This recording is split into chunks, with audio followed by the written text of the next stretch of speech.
Olá, tudo bem? Eu sou Matt. Boa tarde, boa noite, bom dia, depende de onde você está.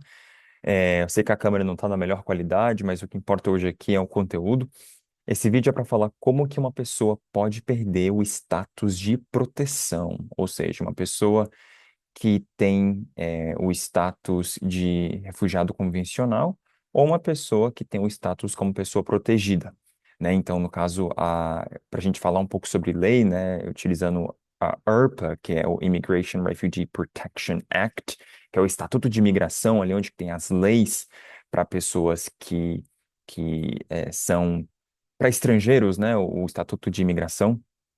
Ali a gente, vou falar um pouquinho sobre dois artigos da lei, que é o 108 e o 109, que é como uma pessoa pode perder, né, esse status de proteção. E a gente também sabe que no artigo 96, que é onde uma pessoa tá é onde protege esse indivíduo na um refugiado convencional. Estou aqui buscando a tradução mais perfeita para trazer para vocês. E a Section 97, o artigo 97, que fala sobre pessoas protegidas. Bom, vamos entrar aqui agora.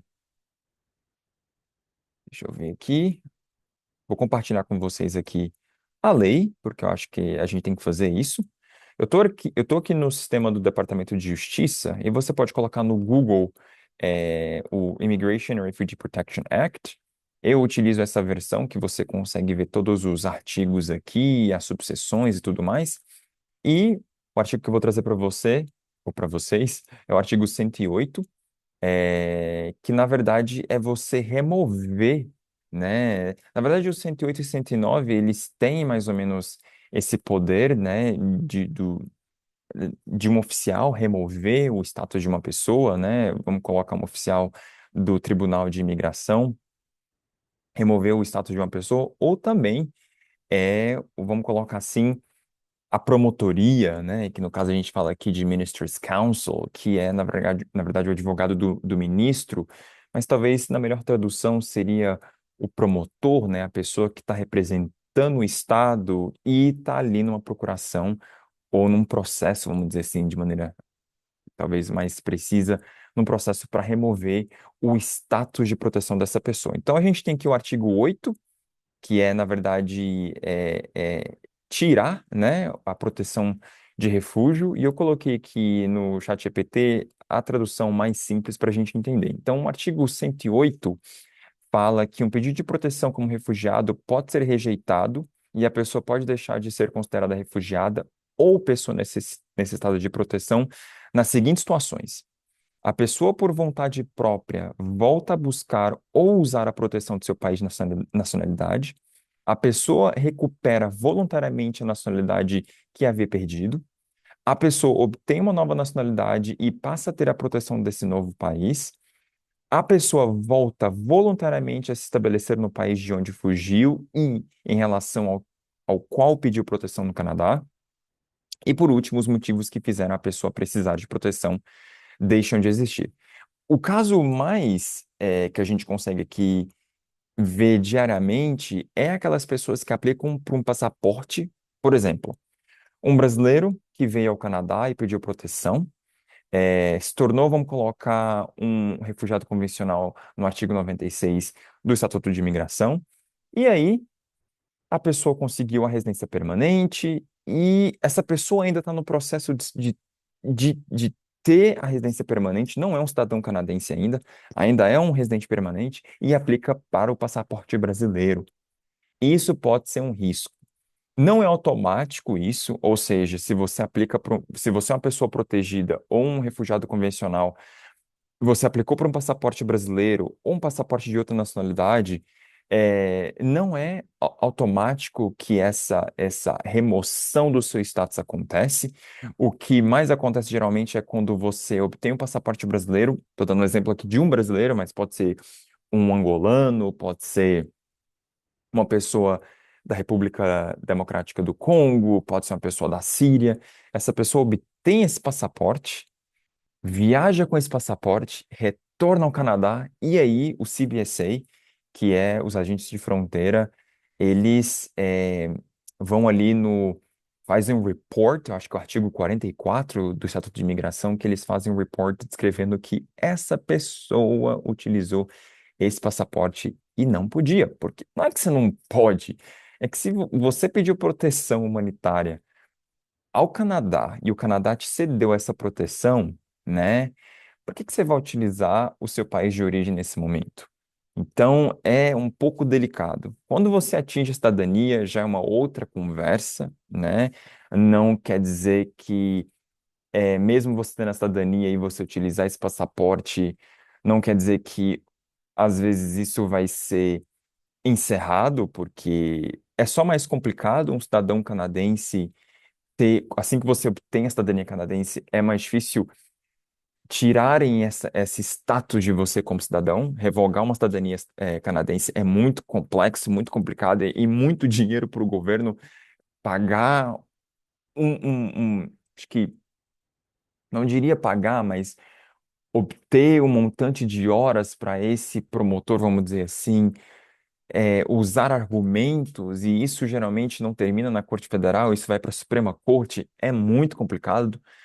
Então, basicamente, a 108, o artigo 108, ele fala um pouco sobre isso, e a gente tem aqui também que tem um teste que quando, vamos supor que você adentrou, você retornou ao Canadá e você utilizou o passaporte brasileiro para ir ao Brasil, e você retornou ao Canadá, e aí um agente de fronteira, ele faz o relatório da seção do artigo 44, aí a promotoria entra no processo contra você para tirar esse status de proteção, só que eles têm que fazer um teste antes, né? Então, por exemplo, se caso você recorrer para a Corte Federal, nem mesmo para a Corte Federal, até mesmo ali na primeira instância, dentro do Tribunal de Imigração, tem um teste que é feito com três questões, ou seja, the voluntariness, ou seja, a questão voluntária, então a pessoa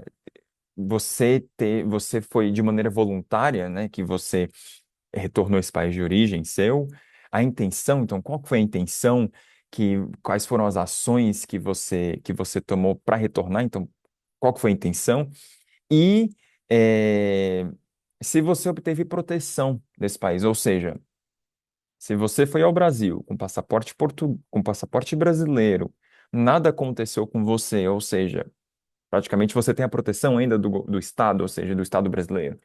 Você agiu de maneira voluntária e a intenção não foi muito plausível para o Tribunal de Imigração, eles podem sim cessar, ou seja, terminar com o seu status de proteção, porque a partir do momento que você recebe a carta positiva dizendo que você é um convention refugee, uma pessoa protegida, e você aplica subsequentemente para uma residência permanente, esses dois documentos ainda estão bem entrelaçados com o seu caso de refúgio. Só que quando você se torna cidadão canadense, é muito mais difícil o governo revogar uma cidadania canadense. Não sei se é complexo esse assunto que eu estou dizendo, não sei se estou é, talvez transmitindo essa informação de maneira mais didática, mas estou tentando fazer o meu melhor aqui. Se você tiver alguma dúvida, por favor, pode mandar um e-mail ou deixar aqui nos comentários, ok? É, como eu disse, o exemplo mais clássico é você aplicar para o seu passaporte de origem. Há alguns consulados, até mesmo o consulado angolano de Toronto já mencionou para mim que eles não informam quando o nacional angolano obtém um passaporte angolano dentro do Canadá ao sistema de imigração ou sistema judiciário canadense, mas eu não tenho dúvidas em relação sobre isso. Eu só digo a todos que toma muito cuidado em relação sobre isso, tá? Mesmo sendo brasileiro, angolano, holandês, dinamarquês, russo, é, não obtenha o seu passaporte do seu país de origem, a- não obtenha. Eu não vou dizer até ter cidadania, tá? Eu acho que é delicado você retornar ao seu país de origem sendo uma pessoa protegida, um refugiado convencional e ainda tendo o status de residente permanente, porque foi assim que você obteve a sua residência permanente. A gente tem aqui também o artigo 109, e o artigo 109 basicamente É, logo no início, quando você aplica para um pedido de proteção humanitária, né, que você ali preenche o basis of claim, né, e subsequentemente, se você for aprovado no tribunal, você aplica para a sua residência permanente, tem alguns formulários ali que questionam sobre se você tem uma outra cidadania ou se você tem residência permanente em outro país. Então, se você segurou essa informação, ou seja, se você withholding, se você segurou essa informação e não eh, deu para o governo, é possível que você perca o seu status como refugiado. Então, é muito importante você disclose, você lançar, você dizer tudo o que você tem. Por exemplo, se você tem dupla cidadania, o que acontece muito com angolanos até mesmo brasileiros, são nacionais angolanos, mas têm uma dupla cidadania, ou seja, são também portugueses, e têm que falar a verdade. Eu sei que é muito difícil, às vezes, para um nacional brasileiro e angolano obter proteção humanitária quando você tem um passaporte da União Europeia, porque você pode se mudar para a Dinamarca, você pode se mudar para a Itália, não precisa necessariamente ir para o país que você tem essa dupla cidadania, mas você tem que dizer isso porque o governo vai descobrir de uma maneira ou outra. É, ao longo do processo de residência permanente, tem também ali um processo muito extenso sobre segurança, e o seu caso pode ser transferido para CISAS, que é como se fosse o FBI do Canadá, o serviço de inteligência, né?